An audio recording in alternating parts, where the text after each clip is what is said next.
Impression saya ke Mas Fatah ketika Mas Fatah jadi mahasiswa juga luar biasa, sopan Apa iya? gitu. Oh iya, hei Bu Salita Dematra, Bu Dokter Salita Dematra. Gimana Halo Mas kabarnya Bu? Fatah, alhamdulillah. Saya izin pakai masker ya Mas, Oh jangan iya, marah ya Mas mana, ya. mana. Kok sepertinya sangat semangat sekali hari ini, siang Masya ini. Allah. Pengen ngomong apa sih sebenarnya? Hah? Mau klarifikasi apa kok Ya kesini? Allah, Oh mesti enggak ya? klarifikasi enggak Oh, Mas? bukan.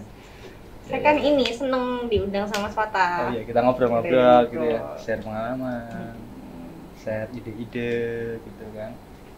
Tuh, Bu Salita sibuk apa ini kemarin? Habis tes ya, selesai tes. sibuk apa kemarin? Ya akhir bulan Mei kemarin baru selesai tes TOEFL sih untuk calon wisudawan September. Oke, Tuh. berapa orang Bu? Nah ini challenge banget karena masa pandemi kan, masih awal-awal baru diizinkan Iya. offline, jadi pembatasan ruangan hanya separuh 20. Biasanya satu ruangan satu lab itu bisa 40, sekarang per 20. Jadi agak Maraton ya berarti iya, ya. spend waktunya luar biasa. Tuh. Tapi itu hasil yang didapat nggak ber nggak berakibat pada hasil yang didapatkan. Enggak Maksudnya sih. si anak-anaknya itu tetap mengikuti dengan seksama. Betul. Ya kan? Tetap nggak ada perubahan sih, cuman beda di kuantitas aja. Cuman beda di kuantitasnya. Iya. Oke. Ya, sebagai kepala lembaga bahasa ya memang harus memfasilitasi semaksimal mungkin ya Bu. Meskipun masa pandemi gitu, itu kan juga hak mahasiswa juga gitu kan. Tuh. Berarti itu nanti TOEFL itu sebagai pendukung. Iya betul, bisa jadi pendukung, bisa jadi salah satu syarat sih. Sebenarnya kebijakan mengenai TOEFL itu kembali ke prodi masing-masing. Sudah pernah diinfokan oleh WR1 kan. Gitu. Jadi ada memang seperti FKIP ya, saya contohkan itu memang mewajibkan untuk mengikuti tes TOEFL sebagai syarat ujian. Gitu. Tapi untuk prodi lain mungkin hanya untuk pendamping atau untuk pendukung gitu. Jadi dikembalikan ke kebijakan prodi. Tapi yang jelas untuk ikut TOEFL itu sebenarnya nggak ada ruginya sama sekali, justru malah itu bisa jadi tambahan di portofolio ketika ngelamar nanti kemampuan bahasa Inggris. Iya, kalau apply ya kan, apply pekerjaan gitu kan. Betul. Kalau di awal sebagai mahasiswa kan ada pemetaan TOEFL tuh. Itu ada sambung kaitnya enggak? Apa ya, ada tujuan jangka panjangnya. Iya. Ada insya Allah. Sebenarnya gini kan, kita awal pemetaan itu 2019 Mas. Ya. Awal tuh, jadi kita udah jalan 3 tahun, 3 kali tes pemetaan. Tapi yang angkatan pertama 2019 itu kan berarti si mahasiswanya belum lulus tuh. Nanti 2023. 2023 yang paling cepat ya. Jadi otomatis kalaupun kita mau coba compare antara kemampuan mahasiswa sebelum masuk institusi, sebelum kuliah di Unikal sama sudah kuliah di Unikal, nanti baru bisa dilaksanakan sekitar 2022 akhir, 2023 kayak gitu. Tapi harapannya sih harusnya signifikan ya gitu. Yang tadinya mungkin skornya 300-an, setelah mau wisuda ikut tes TOEFL yang beneran bisa jadi 400 gitu harapannya gitu. Karena kan emang itu basic banget sebelum kuliah. Kalau nggak bisa compare dari mahasiswa itu, tiap angkatannya Bu, ada kenaikan standar nggak? Maksudnya dari masing-masing angkatan? Iya. Nah itu satu hal yang kemarin agak sedikit mencengangkan adalah di tahun 2021 itu siklusnya turun dan jauh banget di-compare di 2 tahun sebelumnya. Jadi siklusnya dari 2019, hasilnya itu rata-ratanya 2020 naik, 2021 turun. Gitu. Saya nggak tahu apa faktor behind the scene-nya ya, karena kan pada saat itu juga kita maju mundur tuh mengadain pemetaan karena pandemi awal kan itu. Betul.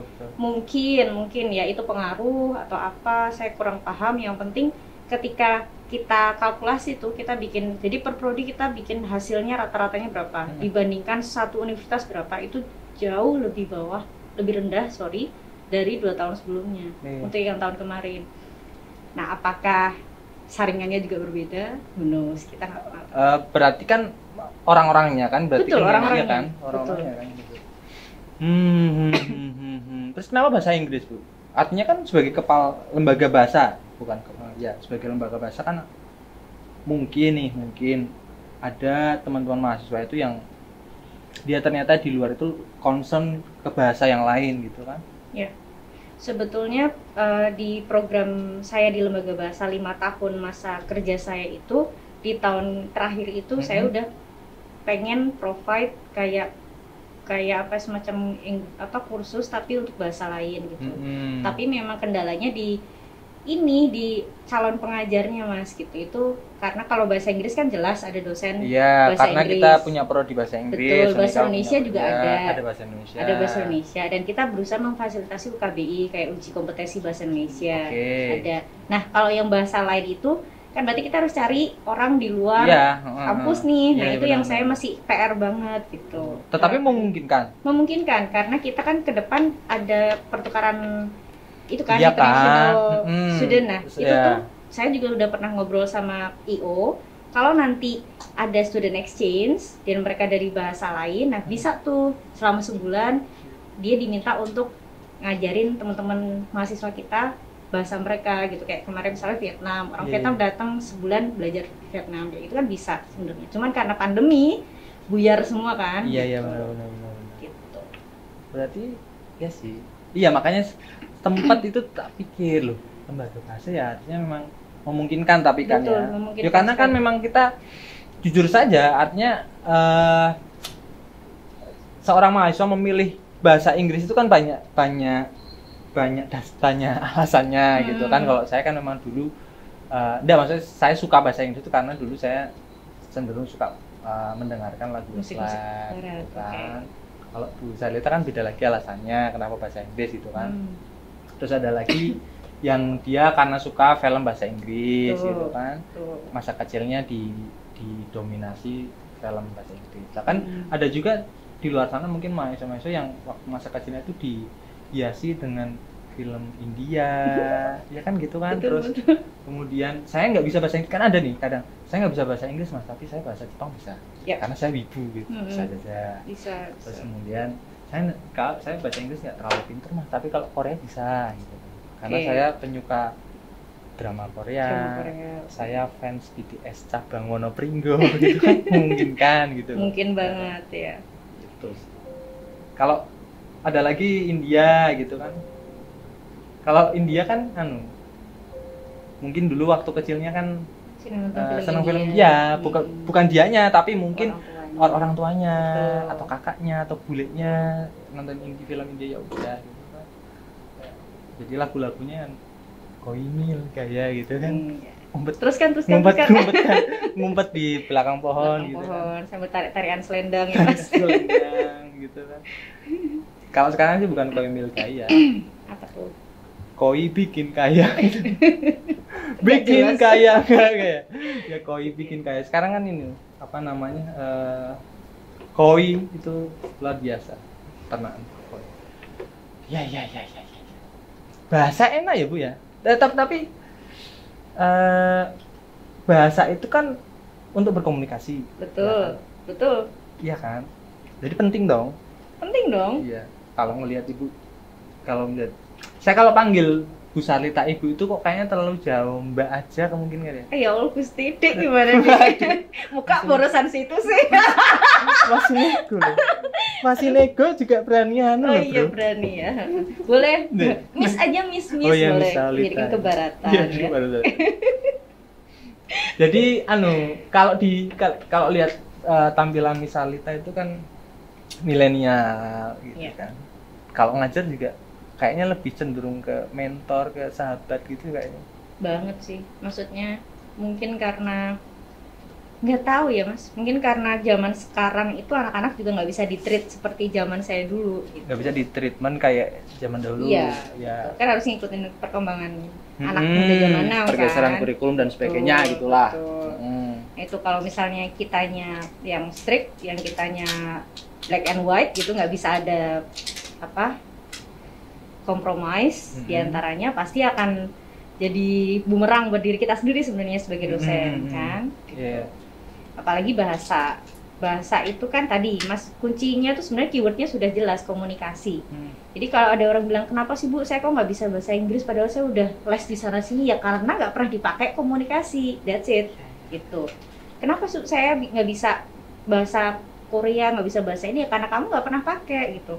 Kenapa kamu bisa bahasa Indonesia padahal kamu bukan jurusan bahasa Indonesia? Ya karena kamu pakai bahasa Indonesia di keseharian kamu gitu. Oh iya benar. Itu sama kayak dulu misalnya saya bisa bahasa Sunda karena saya kuliah di Bandung, ketemu orang-orang lingkungan yang Bandung, Sunda, iya. otomatis kan dengerin, make, Iya benar. akhirnya bisa kayak gitu. Jadi bahasa itu sebenarnya nggak dipelajari tapi dipraktekin, dikomunikasiin kayak gitu. Tinggal kebiasaan gitu kan ya. Betul. Kalau bahasa Inggris itu kan kalau menurut saya nih ya, Mm-mm.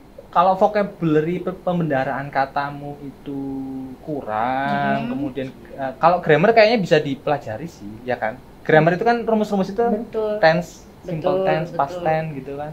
Tapi grammar tuh sebenarnya juga nggak se-complicated yang dibayangkan orang juga sebenarnya. Bisa.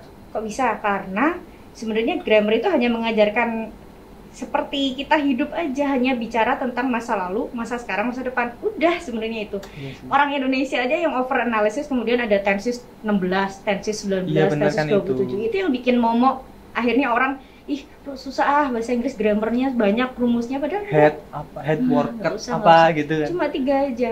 Even Mas Fatah nanti jalan-jalan ketemu bule di stasiun, coba kamu tanya, Mister, can you explain to me the present perfect tense? Pasti dianya akan ngomong, ini orang ngomong main apa, dia Iya, apa, iya. karena dia nggak paham juga Iya, gitu. iya, iya. Jadi sebenarnya nggak ada itu cuman hanya perbedaan penggunaan waktu. Tapi kalaupun tidak digunakan dalam berkomunikasi sebenarnya nggak masalah. Iya, dia tetap paham aja. Tetap gitu. paham aja Iya. selama speaker sama listenernya paham apa yang dibicarakan. Grammar masa bodoh deh. Oke. Kalau dulu itu saya pernah mendengar bahwa yang diajarkan ke bahwa bahasa Inggris yang diajarkan ke anak-anak Indonesia itu adalah bahasa Inggris kerajaan. Benar apa salah? Hah? Apa ya? Saya malah baru dengar. Serius baru dengar. Iya benar. Iya gitu katanya gitu. Berarti salah selama ini. Bukan salah, mungkin karena orang-orang yang bisa berbahasa Inggris pada saat itu adalah orang-orang yang memang punya kedudukan. Kerajaan, Mungkin gitu. ya, mungkin bisa jadi. Oh iya. Tapi Karena ada apa sih aturannya ya kayak bahasa Jawa. Kan ada krama, stratanya. ya kromo inggil, krama halus dan sebagainya, ngoko gitu kan mungkin. Tapi kalau dalam bahasa Inggris sebetulnya tidak ada. Politeness strateginya itu hanya merubah present ke past aja. Misalnya I will tell you gitu. Kalau mau lebih sopan I would tell you. Cuma merubah present ke past aja. Hanya itu saja. Hanya ditambah please, selesai gitu. Tidak serumit yang dibayangkan orang-orang. Nah, lebih sopan lagi. Lebih sopan kayak gitu. Jadi hanya hal-hal yang tertentu saja. Jadi konteksnya bukan politeness lagi kalau di bahasa Inggris. Nggak seperti Jawa yang memang luar biasa, beda banget. Katanya beda banget gitu. Kalau bahasa Jawa itu entah bagaimana ya. Kamu pakai bahasa Jawa, ngomong pakai bahasa Jawa, kamu itu nggak bisa marah-marah pakai bahasa Jawa loh. Bisa sih mas. Nggak mungkin. Ya miso doang. Bahasa Jawa. Itu kan ngoko, masa Iya, pakai kan? bahasa krama coba. Lah jenengan sampun kula. Ya bisa sebenarnya, tapi aneh mungkin. Iya kan aneh. Iya. Jenengan kan sampun kawula. Ini kan nggak bisa gitu kan. Betul. Iya, pakai bahasa krama itu entah kayak attitude kita terus apa sih? Apa namanya, hegemoni ruang, apa bukan hegemoni tapi ruangan itu serasa adem gitu. Ya nggak sih? Atau mungkin cuman saya saja? Enggak sih, memang saya juga kalau lihat anak kecil pada ngomong krama inggil aja kayaknya yang touch banget loh, touchful banget, yang ya Allah kok bisa ya gitu, sopan banget. Karena ibu tidak pernah pakai itu. Iya betul. Iya kan? Iya. Harusnya dipakai dulu bahasa krama. Sebenarnya pakai tapi nggak yang daily life gitu. Oh iya. Saya lebih, karena saya bahasa Inggris mungkin, jadi Iya. saya lebih secara praktikalnya lebih ke bahasa Inggris. Anak-anak saya juga otomatis ngikutin sayanya ke yang bahasa Inggrisnya gitu daripada ke Jawanya. Ya apapun bahasanya, yang penting maksudnya tersampaikan. Betul. Iya. Bentar, kita tarik mundur. Kalau mau diminum? Nggak ada corongnya saya, Mas Krim.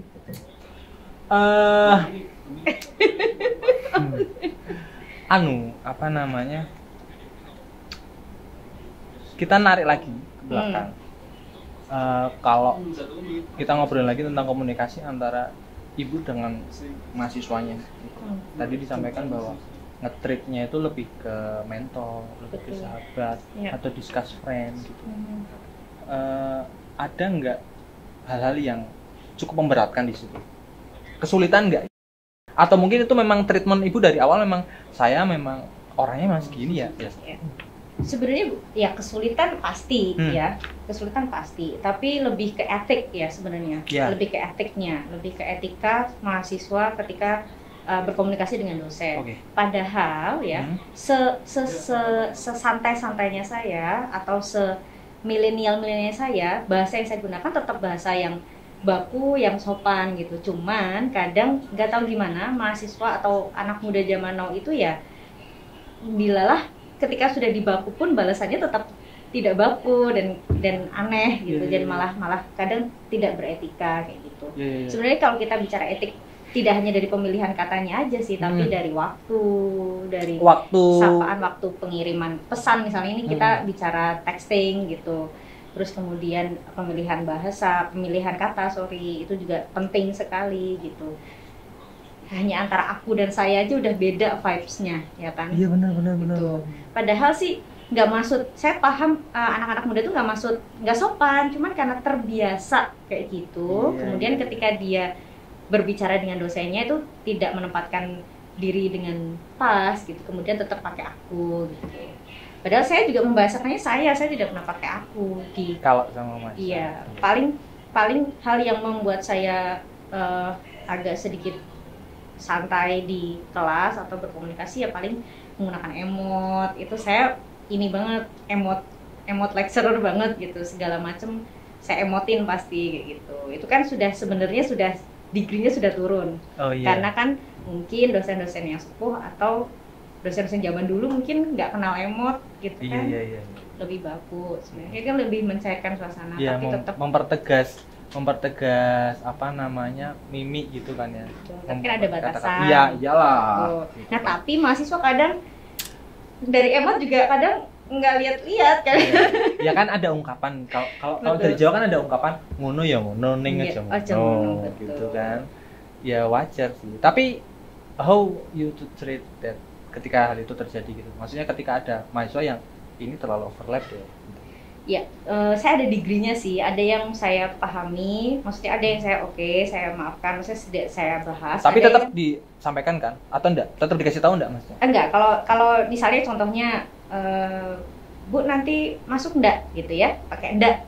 Kan harusnya kan kalau secara sopan satunya kan, Bu, mohon maaf izin bertanya, apakah Ibu nanti mengisi kelas atau gimana kan ya? Itu kan gitu, tapi kan Bu nanti masuk enggak gitu. Biasanya saya tetap menjawab tidak atau masuk gitu tanpa merevisi. Tapi kalau sudah ada yang bagi saya sudah itu di overlap yang sudah tidak di batas kewajaran, pasti saya kopas kata-kata itu, kemudian saya revisi, kemudian saya kirim balik. Saya bilang, Mas, Mbak, tolong itu kata-kata saya yang di bawah revisiannya dikopas ke saya. Jadi saya nggak minta dia sendiri yang membetulkan, saya yang membetulkan gitu, supaya dia dua kali punch ininya rasa bersalahnya gitu. Daripada maaf bisa diperbaiki kata-katanya, itu kan nanti akan sedikit ya sih itu agak kasar gitu ya. Ya, jadi saya revisiin gitu. Ini loh udah tak revisiin, kamu tinggal kopas aja gitu. Nah, baru setelah dikopas bawahnya lain kali gunakan bahasa yang baik dan benar kayak gitu. Iya, benar. Ya memang harus pintar-pintarnya. Ya itu sih, pintar-pintar menempatkan situasi, menempatkan tempat, menempatkan diri lah ya. Kadang nggak ada apa-apa, Bu, maksudnya gitu. Kan maksudnya tuh nggak ada A B C D E gitu, ujuk-ujuk apa gitu. Kadang kita status apa gitu di reply, tapi reply-nya itu yang nggak nyambung dengan status saya, plus pertanyaannya absurd gitu loh, nggak ada awalannya ujuk-ujuk apa gitu. Anak gimana gitu, kadang annoying ya. Contohnya gimana contoh realnya? Contoh realnya ya, misalnya saya, ini kan kita lagi bahas komunikasi dosen dan mahasiswa ya kan. Contohnya yang paling annoying gitu, yang pernah terjadi. Contoh yang paling annoying itu adalah misalnya saya udah update nih sertifikat yang baru-baru kemarin. Sertifikat TOEFL tes bulan Mei sudah bisa diambil di lobi gedung A gitu. Bagi yang belum lulus silahkan daftar di bulan Juni. Di reply sama itu. Berarti saya tes tanggal 27 Mei sudah jadi belum, Bu? bawahnya saya bilang 27 Mei itu bulan Mei bukan ya Mas? Bulan Mei ya, berarti sudah bisa diambil kayak gitu. Tapi saya kayaknya saya selalu merasa saya terlalu ini deh, kayak terlalu ramah ya. Kadang tuh hati berkata, pengen marah tapi nggak bisa, tetep gituin karena lembaga bahasa pelayanan nomor 1 unikal kan ya. Jadi berusaha sebaik mungkin, tapi kan itu annoying sebenarnya personally kan gitu. Terus nge-reply lagi, udah tahu itu di lobby A tuh sebelah mana ya Bu? Lobby A, coba dilihat gedung, di masing-masing gedung ada hurufnya A, B, C, D, E. A itu yang pintu masuk dekat Bank Muamalat di generasi ATM. Maksudnya pertanyaan-pertanyaan yang aduh sekali bermahasiswa itu nggak perlu ditanyain sebenarnya kan. Kalau dulu zaman saya mahasiswa, jangankan informasi kayak gitu ya, mau tahu apa aja saya mikir 1000 kali buat nanya ke dosen. Ini gitu. pantas enggak ya saya tanyakan? Iya, gitu. nanyanya ke temen dulu, baru temen nggak bisa, baru nanya ke TU dulu kadang satu level di atasnya, satu level TU nggak bisa, baru ke dosen. Itu pun tak review, tak ulang sebelum penggunaan desain. bahasanya. Iya, bener nggak nih gitu lah. Jadi di draft dulu Mas. Iya gitu. bener. Di draft. Iya. Sampai tak utak-atik tanda baca besar kecil huruf. Yakin zaman dulu tuh perasaan saya kayak gitu. Kenapa mahasiswa saya kayak gini ya? Jadi kadang kan kata orang karma ya, ada perbuatan baik akan dibalas baik. Itu saya udah kayak gitu kok, dibalas kayak gini. Cuman ya itu tadi, kita tidak bisa mengajari generasi sekarang dengan generasi kita yang dulu dengan cara yang sama. Iya, karena kan mungkin standarnya beda. Kemudian input yang di dalam otak juga beda. Gitu. Lingkungan juga juga beda. Betul. Makanya harus banyak sabarnya gitu. Ya itu contoh-contoh kayak gitu. Jadi literasi ya, juga budaya literasi itu luar biasa. Nggak bisa sudah jelas tapi nggak dibaca dulu. Ya itu tadi sih tadi yang nggak dipahami dulu tapi langsung nanya gitu. Itu kadang yang gemes ya. Itu belum urusan waktu tuh, itu masih mending ya kan. Mesti kan saya berpikirnya, saya kan kalau misalnya menempatkan diri, saya tempatkan dulu, mungkin karena saya nyetatus, jadi dia berpikir saya lagi online, lagi jadi free, langsung lagi free kayak gitu kan. Ya wes nggak apa-apa gitu. Cuman kadang ya itu, pelayanan saya 24 jam. Dulu awal saya di lembaga bahasa saya stres Mas, karena lembaga bahasa baru, TOEFL baru, semua orang nggak ngerti. Dan ketika di web lembaga bahasa, kalau dicek WhatsApp itu maksudnya ke WhatsApp saya itu ribuan ya, kemereyek yang namanya mahasiswa. Pertanyaan-pertanyaan itu saya yang sampai stres banget, ya Allah gimana nih caranya saya. Tapi semakin kesini ya udah mulai oke lah gitu. Iya. Mulai sabar. Ya terus 24 jam tuh, jam 1 malam. Saya tuh kadang berpikir, mahasiswa itu apa gimana ya? Jam 3 pagi, jam 1 malam, jam 2 malam tuh chat nanyain sertifikat, nanyain skor minimal TOEFL. Maksudnya apakah di jam itu tuh dia terbersit gitu ya? TOEFL gimana nih? Langsung chat gitu ya. Apa susahnya menahan sedikit besok sampai pagi? Nanti jam 7:30 atau jam 8 gitu ya? Betul, kayak gitu ya. Maksudnya saya tuh yang cuman mungkin kan kadang lupa Bu, kalau orang kalau saya sendiri aja gitu. Kalau keingetnya sekarang ya bener-bener ya sekarang. Chatnya sekarang gitu. ya. Iya. Nah, saya itu tipikal orang yang tidak bisa mengabaikan sesuatu gitu. Iya. Tetap tak balas Mas. Jadi meskipun ya kan ada gerendem lah. Iya. Ada gurindam di dalam hati gitu. Jadi tetap tak balas gitu. Tapi kadang balesnya sindiran. Jadi tidak saya balas pertanyaannya, tapi saya balas akan saya jawab besok di jam kerja jam 9 sampai jam 3. Saya gituin. Jadi kan itu udah tamparan ya. Yeah. Tapi mahasiswa tetap aja habis itu. Berarti besok gini ya Bu. Tetap kayak gitu terus. Jadi kayaknya nggak cuma saya, semua orang. Iya sih, ngalamin. Ya kan ini kan salah satu Betul. Sebagai representatif gambaran lah. Ya, kan. Ya pasti banyak mahasiswa-mahasiswa yang berkomunikasinya kurang oke lah gitu kan. Tetapi saya yakin juga pasti ada juga mahasiswa yang sudah oke. Luar biasa banyak juga. Ya kan? Gitu. Kita bicara yang positif juga banyak. Ya kan dari salam, dia salam, dia mohon izin Bu, dan sebagainya. Kemudian perkenalkan saya. Dulu impression saya ke Mas Fatah ketika Mas Fatah jadi mahasiswa juga luar biasa sopan gitu. Iya. Luar biasa. Tapi setelah jadi pegawai ya beda juga ya kemudian ya bahasanya. Masih ingat kan dulu zaman Oh, masih. paduan suara gitu. Oh, iya. Masih koordinasi mau latihan Iya, jam Bu, berapa mau gitu latihan kan. jam berapa. Ya kan biasa, Bu. Iya. Namanya juga anak-anak. Dan semakin kesini semakin kurang ajar ya Mas. Ya anda namanya kan kalau sekarang kan lebih ke apa sih sahabat? Kolega ya. Kan karena kan kita Apa? gimana sih kalau sefrekuensi itu kan susah kan? Susah ya. kan? Ya kan? Pengennya nyela ya. Iya gitu. Kita seperti itu kan kita nggak bisa sama semua orang. Betul. Ya kan? Namanya komunikasi kan gitu. Betul. Saya seperti contoh saya dengan Bu Sarita itu nggak mungkin saya aplikasikan dengan ya yang lain gitu kan nggak mungkin. Iya, gitu betul. kan. Ya karena seperti ini karena kita dekat gitu kan karena kita punya chemistry kita memang satu frekuensi gitu kan. Oke. Tapi kalau memang itu mengganggu ya udah biar saya. Masya Allah. Enggak. Tak pikir mau dipikir saja. Enggak Mas gitu. Ya itu sih maksudnya mahasiswa saya yakin sebetulnya mereka paham, cuman mereka belum bisa merepresentasikan padahal itu kan untuk nama baik mereka masing-masing. Ya, dan betul, itu betul. pelajaran yang akan dibawa sampai mati menurut saya. Karena nanti di dunia kerja, betul. ketemu calon mertua, Iya, ya, iya. otomatis itu akan tetap kan nggak mungkin ngomong sama calon mertuanya kayak ngomong sama teman kan nggak mungkin. Nggak mungkin Walaupun lah. ada ya Iya, beberapa yang iya. hubungannya bagus, tapi kan ada unggah-ungguh. Nah itu sebetulnya komunikasi atau etika berbahasa nggak hanya buat dosen tapi untuk selama dia hidup akan dibutuhkan sama bosnya, atasannya nanti, Ya betul. sama klien, ya kan? Atau kalau mungkin lebih jauh lagi mungkin sama anaknya nanti. Sama anaknya bisa. Karena kan anak kan juga ngeliat ini bapak saya juga kayak gini, masa saya harus ya betul sekali. Jadi itu nanti akan everlasting menurut saya Iya gitu. sih. Jadi nggak ada ruginya gitu. Nggak ada ruginya kan. Nggak ada ruginya. Pentingnya komunikasi. Pentingnya komunikasi, menurut saya komunikasi itu core dari segala macam hubungan, ya. Oke. Hubungan antar sesama manusia butuh komunikasi, hubungan kerjasama butuh komunikasi yang baik, hubungan apa lagi? Semua hubungan itu kuncinya di komunikasi. Suami istri komunikasi nggak benar, Ya. parah, Oke. ya. Ya. Pertemanan komunikasi nggak benar, banyak salah paham, ya. Even sesama musuh komunikasi nggak jalan, juga pasti akan ada another issues gitu loh Iya, behind. iya. Jadi tetap komunikasi menurut saya inti dari segala macam hubungan.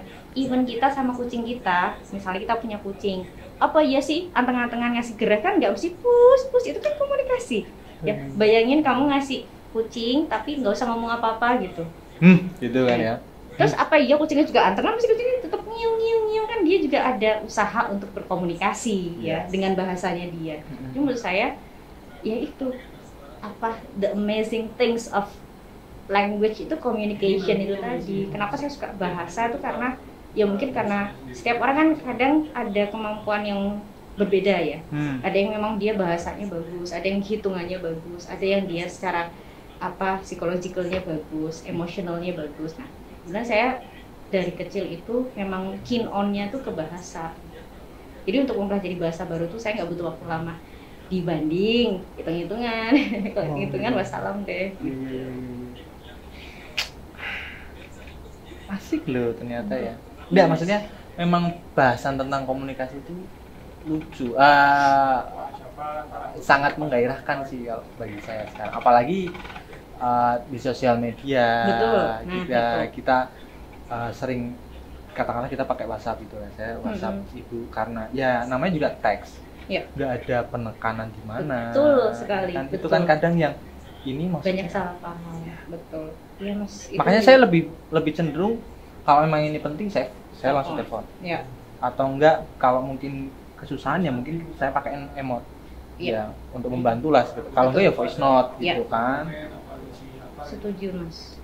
Cuman memang karena ya itu tadi ya karena seiring berjalannya waktu kemajuan teknologi justru malah lebih harusnya kan lebih mempermudah harus kita bertemu gitu. Tapi sekarang justru malah adanya kemajuan teknologi justru sering kita nggak perlu ketemu, kita cukup WhatsApp, kita cukup komen-komenan IG gitu kan. Itu justru malah kalau menurut saya ini lebih cenderung menjauhkan deh gitu kan. Sebenarnya bukan menjauhkan, karena Tapi- kalau diambil benang merah, mau kita jauh dekat, kita masih berkomunikasi, which is pakai bahasa, even itu Iya. lisan dan tulisan hanya bentuknya saja yang berubah. Yang Mm-mm. tadinya lisan ketemu Mm-mm. langsung, jadi tertulis kayak gitu. Iya. Tapi kan bahasanya sama. Cuman kan feel-nya kan kita ya, nggak bisa dapet emang gitu loh. feel-nya beda, betul. Tapi kalau menarik ke belakang, zaman dulu malah lebih parah, Ya pakai kantor iyalah. pos. Itu pakai postcard. Ngalamin nggak zamanmu gitu, tulis-tulisan surat sama Iya. pacar gitu, yang nunggu balasannya lama banget gitu. Iya sih. Jadi dulu. sekarang lebih memudahkan sebenarnya. Kalau dulu nggak pakai kantor pos karena kan satu kelas gitu, jadi taruh di Cie. waktu istirahat gitu kan. Nggak, contohnya seperti itu. Oh iya. Gitu kan. Surat Sekarang enggak lah. Enggak. Polos dulu. Nggak percaya loh. Saya tuh dulu polos loh. Ya Allah, percaya banget. Istri saya ini tuh mantan pacar saya yang anu. Bagus. Mbak, oke. Next. Iya. Gitu. Jadi justru malah dengan banyak kemudahan ini, kita sebagai orang manusia itu bisa mengeksplor lebih dalam penggunaan bahasa atau dalam mengkomunikasikan apa yang kita mau. Kadang nggak pakai bahasa nih, cuman post lagu aja udah cara berkomunikasi loh. Makanya kalau kita bicara komunikasi sebenarnya itu unlimited banget. Karena sudut pandangnya juga beda juga. Beda. Ya kan? Kita mau nyindir orang, nggak usah banyak cincong deh, udah pasang aja status apa gitu ya, lagu gitu, udah, oh dari liriknya Ini udah ngerti jangan nih. gue nih. Nah gitu, Ya, itu kan bahasa juga keren loh. Gitu. Kalau mau diteliti lebih jauh itu sebenarnya psikologis lah itu, nyerangnya psikologis lah. belum lagi tuh komentar-komentar netizen ya, yang Ya. itu kan yang apa akibat dampak negatif dari kebebasan berbahasa, kebebasan Berpendapat berkomunikasi ya, freedom of speech. Ya biarlah apapun yang terjadi lah ya. Yang penting setidaknya sih di lingkungan kita sendiri it's okay lah gitu. Kita komunikasi dengan rekan kerja kita komunikasi dengan pimpinan ibu dengan mahasiswa, saya dengan mahasiswa gitu kan. Tapi memang selama kita bisa mengoreksi ya koreksi, saya sendiri pun juga kadang dapat WA itu kadang di atas jam 12 gitu. ya saya juga kadang melakukan apa yang ibu lakukan, oke besok saya cek ya, hanya gitu doang. Tapi begitu dia WA lagi ya saya read, kadang seperti itu. Kadang kalau saya masih kayaknya kok sisi malaikatnya kok lebih banyak gitu ya saya balas gitu. Tapi tetap sih biasanya lebih sering saya balas, saya bilang besok saya cek atau nanti saya kabari kalau sudah clear gitu. Kemudian harapan Bu Salita terhadap bahasa, maksudnya apa sih terhadap bahasa? Aneh banget pertanyaannya, Mas. Harapan saya karena terhadap bahasa. justru harus aneh kalau di sini. Enggak sih, maksudnya gini loh, harapan ibu tentang harapan ibu untuk lembaga bahasa itu seperti apa, atau mungkin harapannya untuk mahasiswa kita nanti seperti apa. Baik. Terkait bahasa, terkait bahasa, komunikasi. Kalau lembaga bahasa di 5 tahun pertama ini memang PR saya adalah membuat mahasiswa aware dulu atas pentingnya bahasa Inggris. Memang hanya bahasa Inggris karena itu memang international language yang di mana-mana pakainya bahasa Inggris. Di sini ya. Handphone, sosial media, semua instruksi semuanya pakai bahasa Inggris ya. Jadi membuat mahasiswa aware itu juga bukan pekerjaan yang mudah. Ya iyalah. Gitu. Apalagi TOEFL ya. TOEFL itu juga mahasiswa yang non bahasa Inggris kan have no ideas apa sih TOEFL itu. TOEFL itu apa Bu? Tesnya kayak apa Bu? Bahkan kemarin ketika tes TOEFL itu audio sudah diputar, itu buku masih ditutup mahasiswa sebagian besar. Ya, jadi udah jalan kan, aturan kan kalau listening sambil dengerin sambil lihat soal kan, sambil lihat jawabannya. Itu buku masih ditutup, jadi dia mendongong gini. Terus saya langsung sampai pause, wait, sebentar Mbak. Ini kalau sudah diputar berarti buku soalnya dibuka, di situ ada jawabannya yang harus dikerjakan. Oh, pada gitu ya Allah. Berarti saking enggak aware-nya, saking enggak pahamnya apa itu tuh pentingnya apa itu mungkin mahasiswa yang masa kecilnya itu dihiasi dengan koi bikin kaya. Bisa jadi Koi bikin kaya. Bikin kaya. Next. Maaf. Iya zaman sekarang gitu, masih zaman sekarang kok masih nggak melek TOEFL itu kan luar biasa. Makanya itu PR saya itu yang membuat mereka aware dari mulai pemetaan kan mereka sudah ada alert nih. Wah, itu kalau mahasiswa tahun 2019 iya dong. betul. Nah kan sekarang sudah sisa-sisaan. Oh, Sekarang iya kan sih. berarti yang muncul sekarang ini harusnya di tahun-tahun 2017 2018 lainnya kan sudah lulus gitu. Jadi mereka sadar bahwa bahasa Inggris itu penting gitu. Nggak hanya cari skor dan sertifikatnya aja, tapi benar-benar oh iya saya butuh bekal itu untuk nanti di masa depan saya seperti apa gitu. Itu dulu. Kalau itu sudah semuanya sudah oke, jalan mulus, baru di tahun berikutnya terlepas siapa nanti headnya, ya mulai dikembangkan bahasa-bahasa asing lain gitu. Itu menjadi satu nilai jual juga buat Unikal. Misalnya nanti kita bisa ngadain kursus atau kayak semacam klub gitu yang menggunakan bahasa lain. Iya, maksudnya itu sih. Bukan lucu tapi kayaknya unik. Iya, menarik. Ya. It's so interesting. Karena kan kalau kita lihat aja sendiri di Pantura aja kan banyak pabrik-pabrik yang dari Korea, dari Jepang ya. Gitu kan. Siapa tahu memang membutuhkan kan kadang ada. Ya sih memang ada tempat lesnya kan memang ada beberapa yang memang tempat yang menyediakan les berbahasa Korea gitu kan. Cuman kan kalau di tempat kita sendiri bisa kenapa harus iya gitu kan, toh kita juga sudah kenal dengan sesama teman atau mungkin kita menggunakan treatment yang berbeda kan gitu toh. Insya Allah kedepannya bisa lebih baik. Oke. Apalagi? Oh ya, selamat ya Bu Sanita. Karena Inter berhasil meraih Scudetto.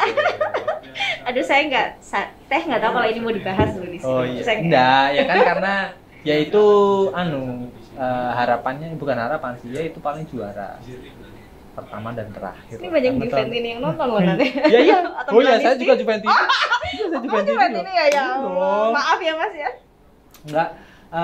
Kasih lah, udah berapa kali kita udah ya Allah, kan, gitu kita terlalu ya. bosan gitu untuk dapat Scudetto gitu lagi. Kalau kalah tuh biasanya kayak gitu. Cari excuse to make it better. Iya. Makasih Mas. Oke, terima kasih loh Bu Salita udah meluangkan waktunya. Seorang dokter muda, berbakat, milenial, ya Allah, ya kan, pembawaannya itu enak. Terima kasih loh udah dan buat sehat-sehat lah Bu ya. Amin. Lancar ekonominya. Amin, penting itu. Iya kan? Iya, kan Ibu juga barista juga. Iya, penting. Untuk One Hope-nya. Iya, terima kasih. Semakin sukses lah. Ditunggu ya kopi gratis. Terus. Oke, gitu aja. Ya, Terima kasih. Salam terima kasih. transformatif.